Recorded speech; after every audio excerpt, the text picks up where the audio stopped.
అందరికీ నమస్కారం.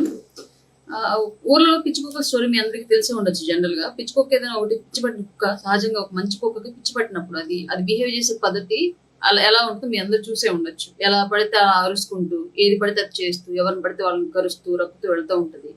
దాన్ని అలాగే గనక ఎవరు అడ్డు రాకుండా వెళ్ళనిస్తే సుదూరమైనటువంటి ప్రయాణాలు సొంగలు కప్పుకుంటూ ఎక్కడ తాగడానికి నీరు లేక దాని రోగం దానిలోనే ముదిరిపోతూ చావు అంచుల వరకు తొందరగా వెళ్తుంది. అలా కాకుండా మిగతా మంచి కుక్కలో ఇంకొక వ్యక్తిలో ఆళ్ళు వీళ్ళు కనుక దాన్ని కట్టడి చేయాలని చెప్పేసి ప్రయత్నం చేస్తే అది అంతకంతకు డబల్ అయ్యి ఇంకా ఎక్కువ అరుస్తూ, ఇంకా ఎక్కువ మందిని కరుస్తూ, ఇంకా ఎక్కువ కుక్కలకి పిచ్చెక్కిస్తూ దాని యొక్క లోపల ఉన్నటువంటి విషపు తాలూకు సంతతిని ఎక్కువ పెంచుకుంటూ వెళ్ళేటువంటి పరిస్థితి ఉంటుంది. ఇది పిచ్చి కుక్క స్టోరీ జనరల్ గా. అందుకే పిచ్చి కుక్కకు పిచ్చి పట్టినప్పుడు కుక్కకి దాన్ని ఎవరైనా సరే సహజంగా వదిలేసి దానికి ఎవరు అడ్డు రాకుండా ఉంటే అదే తొందరగా కనుమరుగైపోతుంది. అలా కాకుండా అడ్డుపడితే ఖచ్చితంగా అది ఇంకా నేనున్నాను అని చెప్పేసి దాని ఉనికిని చాటుకునేటువంటి ప్రయత్నం చేస్తూ ఇంకా బలాన్ని పుంజుకొని తిరగబడుతూ ఉంటుంది. కాబట్టి చాలా వరకు జనసేన పార్టీల నుంచి బయటికి వెళ్ళిన వాళ్ళు ఎవరి విషయంలో అయినా సరే మేము ఇలాంటి పిచ్చి కుక్కలు కానీ కన్సిడర్ చేసి వాళ్ళని వాళ్ళు ఎంత ఊరుతున్నా సరే వదిలేస్తూ ఉంటాము.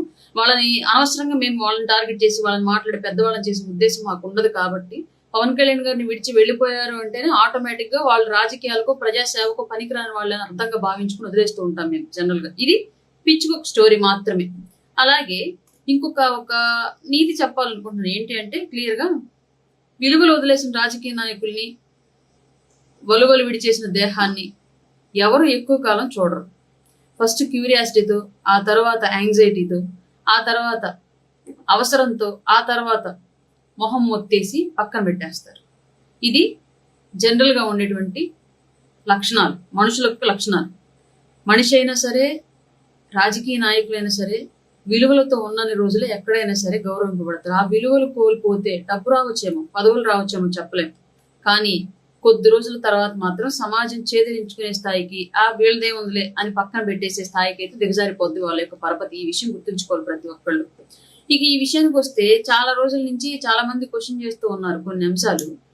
మీరెందుకు నేను ఇప్పటి వరకు మాట్లాడిన స్టోరీకి ఇప్పుడు మాట్లాడబోయే స్టోరీకి సంబంధం లేదు. ఇది మాత్రం మధ్యలో ఫుల్ స్టాప్ ఆర్ కామ పెట్టుకున్న తర్వాతే వినండి. కన్నా రజనీ గారి విషయంలో మీరు ఎందుకు స్పందించట్లేదు, ఆవిడ ఇష్టం వచ్చినట్టుగా మాట్లాడుతుంది కదా, మీరు ఎందుకు మాట్లాడరు అని చెప్పేసి చాలా మంది క్వశ్చన్ చేశారు. నేను అన్న ఆన్సర్ ఒకటే, ఆవిడ ఏదో పాత ఎంచుకుంది, ఆవిడ దారిలో ఆవిడ పోనివ్వండి, మనం ఎందుకు అడ్డుపడటం ఆ దారికి. మనం అడ్డుపడితే ఆగే వ్యక్తి అయితే పార్టీలోనే ఉండేది.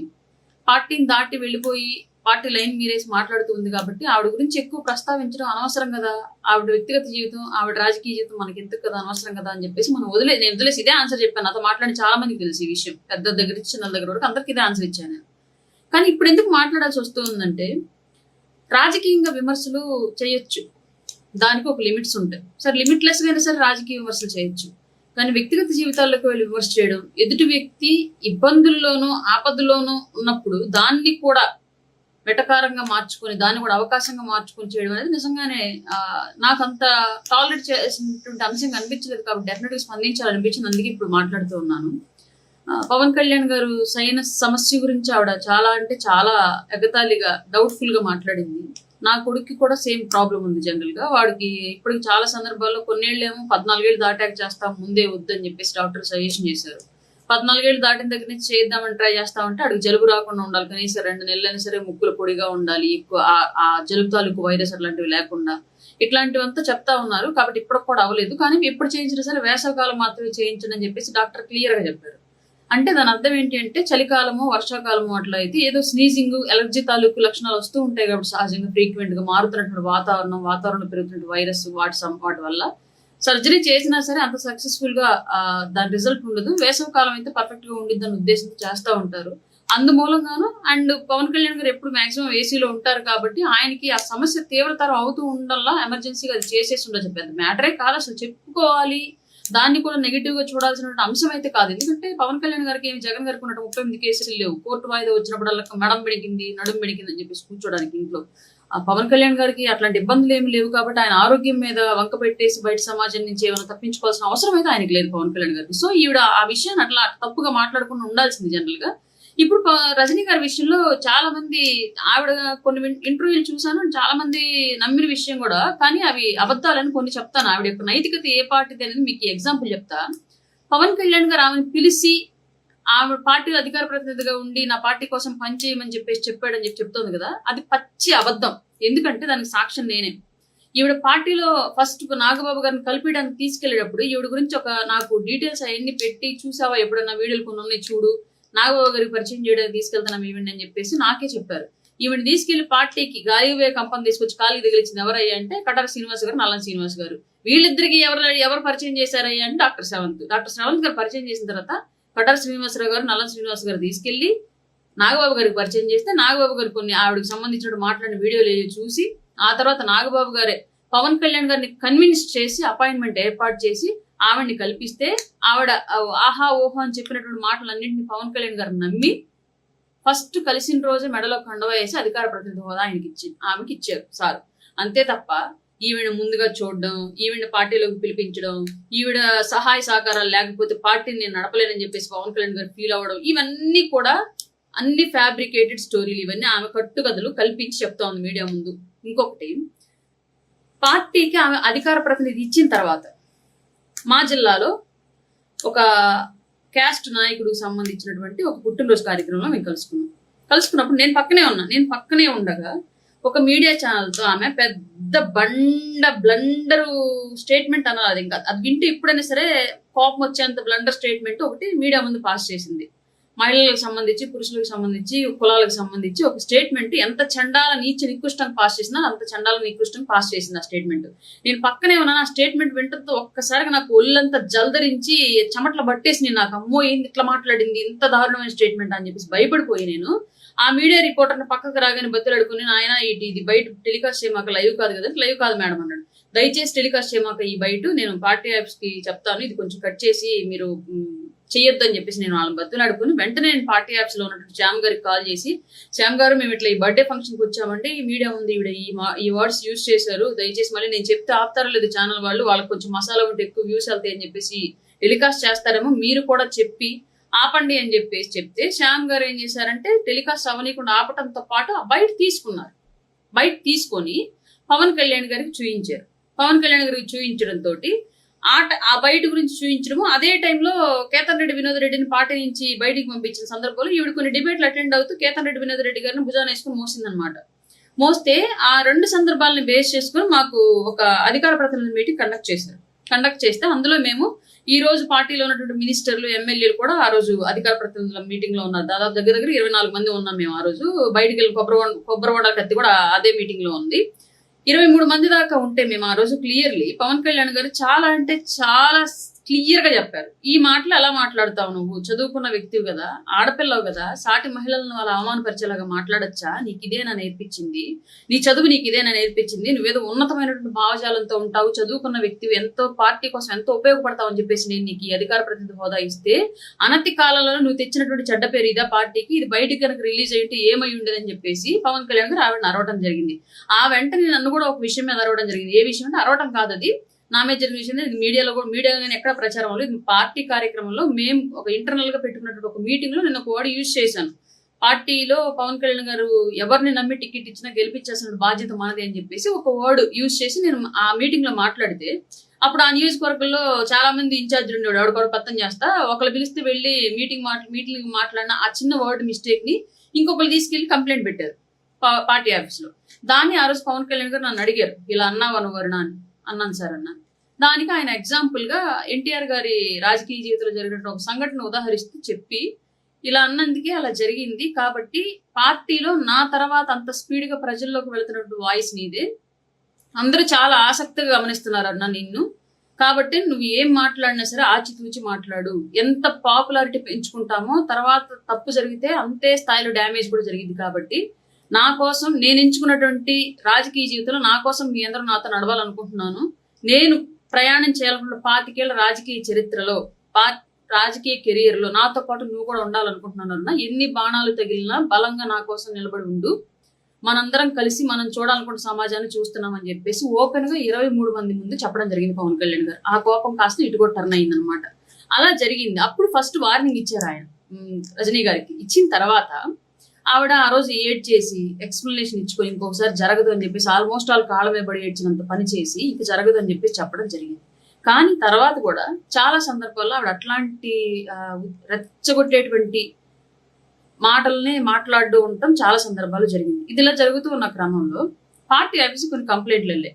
పేటీఎం ఎలా అయితే వైసీపీ కార్యకర్తల్ని నేర ప్రవృత్తి వైపు, మహిళలను జుగుప్సాకరంగా మాట్లాడేటువంటి పోస్టులు పెట్టేటువంటి విధానం వైపు మళ్లించిందో, వాళ్ళ భవిష్యత్తుని ఏ విధంగా తప్పు వైపు మళ్లించిందో పేటీఎం ఈ జగన్మోహన్ రెడ్డి స్టార్ట్ చేసిన తర్వాత సోషల్ మీడియా, అలాగే ఈవిడ కెరీర్ ని జనసేనలో ఆమె యొక్క ఫోన్ పే కొంతవరకు అడ్డుకట్ట వేసిందని చెప్పి అయితే చెప్తాను. ఎందుకంటే ఎవరైనా ఈవిడ మీడియా ముందు మాట్లాడే మాటలు ఆహా ఊహా నమ్మి ఇవి నిజంగా నిస్వార్థంగా సేవ చేసేటువంటి జన సైనికురాలు కావాలని చెప్పేసి నమ్మేసి జనసేన కార్యకర్తలు ఎవరైనా ఇబ్బందుల్లో ఉండి కాల్ చేస్తే ఫస్ట్ డబ్బులు కొట్టండి, తర్వాత మీ సమస్య పెట్టండి, తర్వాత విని నేను కన్సల్ట్ అవ్వాలంటే అవుతా, లేదంటే లేదు. ఈ వెర్షన్ చాలా వరకు నడిచి ఈవిడ ప్రాపర్గా రెస్పాండ్ అవ్వక కొన్ని కేసులు తీసుకొని వాటిని కూడా వాదించక వాళ్ళ దగ్గర తీసుకున్నటువంటి ఎక్కువ మొత్తంలో ఉన్న డబ్బు తిరిగి ఇవ్వక నంబర్ ఆఫ్ కంప్లైంట్లు పార్టీ ఆఫీస్కి వెళ్ళాయి. ఈ విషయం మీద ఎలా ఏంటా అని పార్టీ ఆఫీస్ మదన పడుతూ ఉన్న టైంలో ఎలక్షన్ అయిపోయింది, మనం గెలిచాం, ఇదంతా జరిగిపోయిన తర్వాత తిరుపతిలో పవన్ కళ్యాణ్ గారు సనాతన సభ పెట్టారు. మీ అందరికీ తెలిసే ఉండొచ్చు.